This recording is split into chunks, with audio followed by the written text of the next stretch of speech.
Então, o calor nada mais é que uma sensação térmica, enquanto a temperatura é o grau de agitação. Grau de agitação das moléculas. E é nesse grau de agitação que a gente chega nas escalas termométricas, né?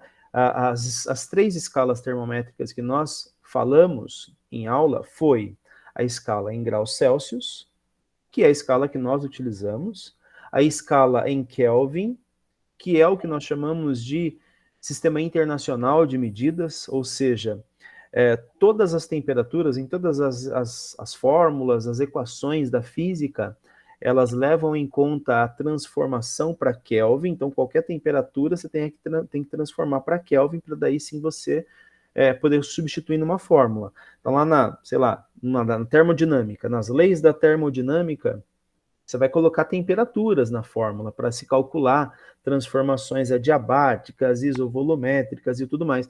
E qual é o valor que você vai colocar? Você vai sempre ter que transformar essa temperatura em Kelvin, para daí sim você jogar na fórmula. Se você colocar em outra escala termométrica, você infelizmente vai errar. E vai ser assim na prova também. Em todas as equações que você for utilizar, você vai ter que utilizar as escalas, a escala termométrica em Kelvin. E aí você pode me perguntar, mas e se eu colocar em Celsius? Não, você vai falar assim, né? Na prova, em tal prova, eu fiz a equação, tudo certinho, e usei a temperatura em graus Celsius e deu certo, bateu o resultado.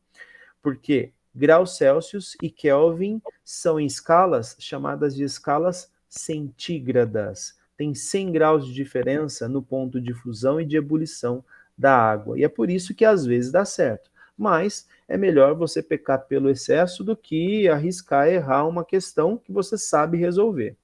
Tudo bem? E a outra escala termométrica que nós utilizamos, que nós fizemos em aula, é graus Fahrenheit. Ok? Então, Celsius, Kelvin e Fahrenheit. A escala em Celsius levava em consideração, né, a temperatura de ebulição e fusão da água, 0 graus Celsius e 100 graus Celsius, respectivamente, ponto de fusão e ebulição, ou seja, a temperatura que a água congela e a temperatura que a água evapora. Beleza? Essa era a escala em Celsius. Já a escala em Kelvin considerava um outro conceito muito interessante que nós chamamos de zero absoluto. O que é esse zero? O que era esse zero absoluto? É a temperatura mínima para que uma substância chegue. Porque perceba, se a temperatura é o grau de agitação das partículas, as partículas elas estão agitadas numa temperatura alta. Quanto menor é a temperatura, menor é essa agitação. E as partículas elas vão ficar mais juntas. Vai chegar um certo momento em que as partículas vão estar tão juntas, vão estar tão próximas umas às outras, que elas não terão mais agitação. Kelvin, então, é a escala que permite a interpretação da temperatura mínima que a substância pode atingir, que é o nosso chamado zero Kelvin. Ok? Mas a temperatura de fusão e de ebulição, deixa eu só corrigir aqui. Aqui, beleza. Aqui a fusão da água, aqui na temperatura Celsius é 0, na Kelvin é 273 Kelvin. E a temperatura de ebulição, que na escala Celsius é 100 graus Celsius, na Kelvin é 373. Então aqui a gente tem essa comparação das escalas termométricas Celsius, Kelvin. E a gente também tem a escala termométrica em Fahrenheit, que diferentemente das duas anteriores, não é uma escala centígrada, não varia da fusão para fusão e ebulição da água em 100 graus. 100 graus Celsius é equivalente a 212 graus Fahrenheit. Assim como 0 graus Celsius é o mesmo que 32 graus Fahrenheit.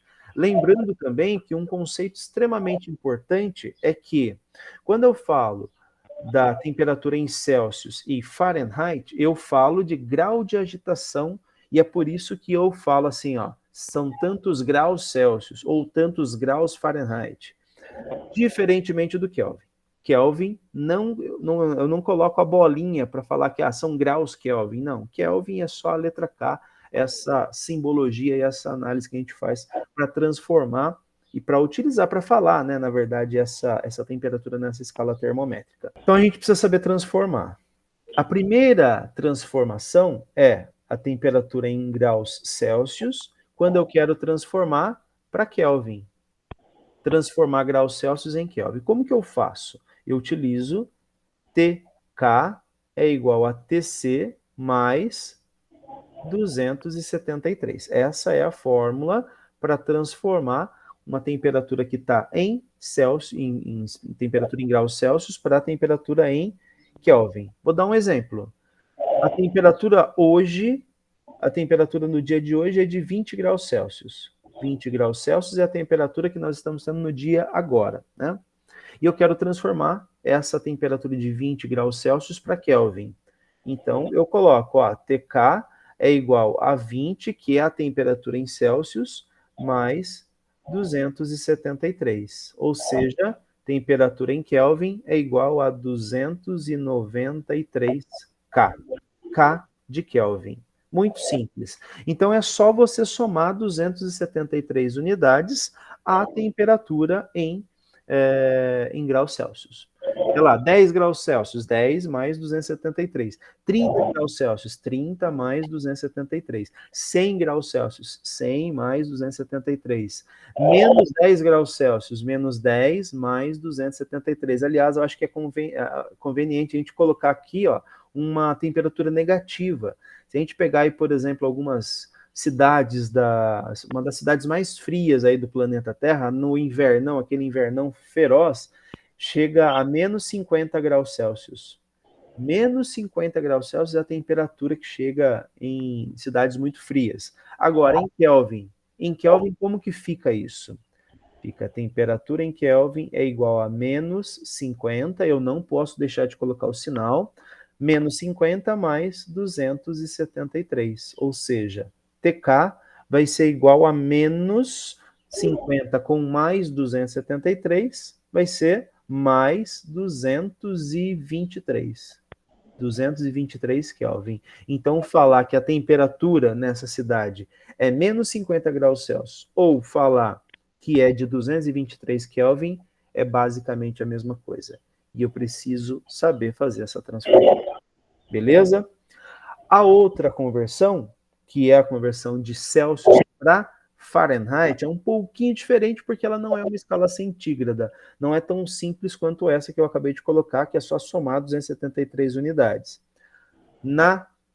Celsius para Fahrenheit, eu tenho a seguinte expressão. Celsius sobre 5 igual a F, Fahrenheit, né, menos 32 sobre 9. Então, essa é a nossa equação de conversão Celsius-Fahrenheit. Graus Celsius para Fahrenheit. Eu não tenho, gente, uma escala... Até dava para colocar aqui para vocês uma fórmula geral para transformar Kelvin em Fahrenheit direto. Mas a gente vai ter que decorar mais uma fórmula que a gente podia só decorar essas duas aqui, que está de bom tamanho. A gente consegue fazer e se virar muito bem. Vamos dizer que eu tenho, então, 100 graus Celsius. E eu quero transformar para Fahrenheit. Como que fica? Celsius sobre 5. 100 dividido por 5 é igual a F, o Fahrenheit, menos 32 dividido por 9. E aí, ó, Jack Stripador, por partes. Vamos resolver por partes. 100 dividido por 5, 20. Esse 9 que está dividindo, a gente passa multiplicando. Então, 20 vezes 9 é igual a F menos 32. Beleza? 20 vezes 9 é igual a 180. 180 é igual a F menos 32. O que acontece com esse menos 32? Eu vou passar lá para o outro lado e ele vai ficar mais 32. 180 mais 32 é igual à temperatura em Fahrenheit. Fahrenheit é igual a 180 mais 32, 212 graus Fahrenheit. Ou seja, 100 graus Celsius, que é exatamente o que nós temos aqui, ó. 100 graus Celsius é a mesma coisa que 212 graus Fahrenheit. Um outro assunto extremamente importante para a nossa revisão, né, é o conceito de dilatação. O que é a dilatação? A dilatação é o princípio físico que permite que objetos aumentem a sua temperatura. Eu estou aumentando a temperatura num determinado objeto, num determinado, sei lá, um fio, uma barra, uma chapa, um sólido geométrico qualquer, e quando a gente esquenta, quando a gente aumenta a temperatura dele, ele sofre uma dilatação. Consequentemente, se há dilatação, também há contração. Então, objetos submetidos à variação de temperatura, eles sofrem com a dilatação e também com a contração. A engenharia é um dos setores, uma das áreas que mais precisa manipular e calcular esse conceito da dilatação. Nós assistimos ali, eu passei para vocês alguns vídeos, acho que de uma ponte, né? O porquê que a ponte ela precisa considerar esse conceito da dilatação. Se ela não tiver, imagina aqui que eu tenho a conexão de duas barras de ferro numa ponte, né? Com o aumento da temperatura durante o dia, essa ponte ela sofre a dilatação, essas barras metálicas elas sofrem a dilatação, então elas chegam a encontrar aqui, ó, os meus dedos se encontrando, né? Se eu não considerar isso, eu colocar as duas barras bem próximas, quando elas sofrerem com essa dilatação, elas vão danificar a estrutura desse material. Então vai ser assim, com pontes, com prédios, com estruturas metálicas, com a nossa casa. A nossa casa, por exemplo, a maioria das casas, ela é feita de alvenaria, de cimento, de tijolos, de metais com barras metálicas, aqueles ferros que se colocam, né, de ferro de material de construção. Cada material tem uma característica específica de dilatação, dilata de um certo jeito. Uns em maior proporção, outros em menor proporção. E a maioria das casas, como ela tem uma mistura de vários materiais dentro dela, na parede, por exemplo, cada coisa vai dilatar de um jeito. E imagina, se a peça, o ferro está sofrendo a dilatação, mas o tijolo não está sofrendo. Então dá aquelas trincas, dá aquelas rachaduras nas paredes, no chão, no teto, enfim, né? Tudo isso porque cada material se comporta de um certo jeito, de uma maneira diferente com essa variação de temperatura. Um outro ponto bem legal de se argumentar, e eu vou colocar na prova, é sobre dilatação de metais, e especificamente aí utilizando carros como exemplo. Quando a gente está com um carro em movimento, o motor do carro fica muito quente. E o que acontece com essa variação de temperatura? As peças do carro, como elas estão muito quentes, elas sofrem essa dilatação. Se ela sofre a dilatação, é muito difícil, por exemplo, de desmontar o motor de um carro quando ele está muito quente.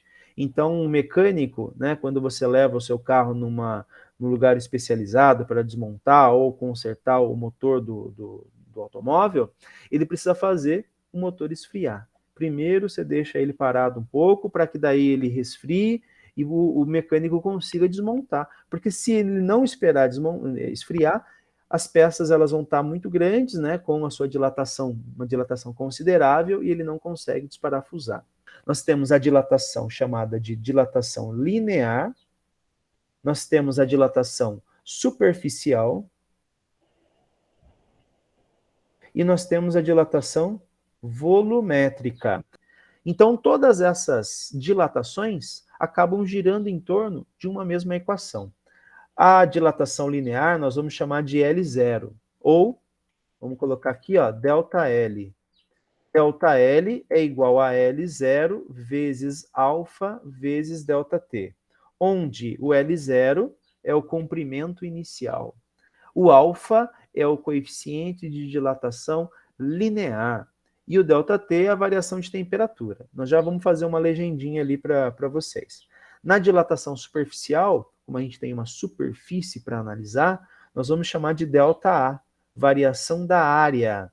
ΔA é igual a A0 vezes beta vezes ΔT.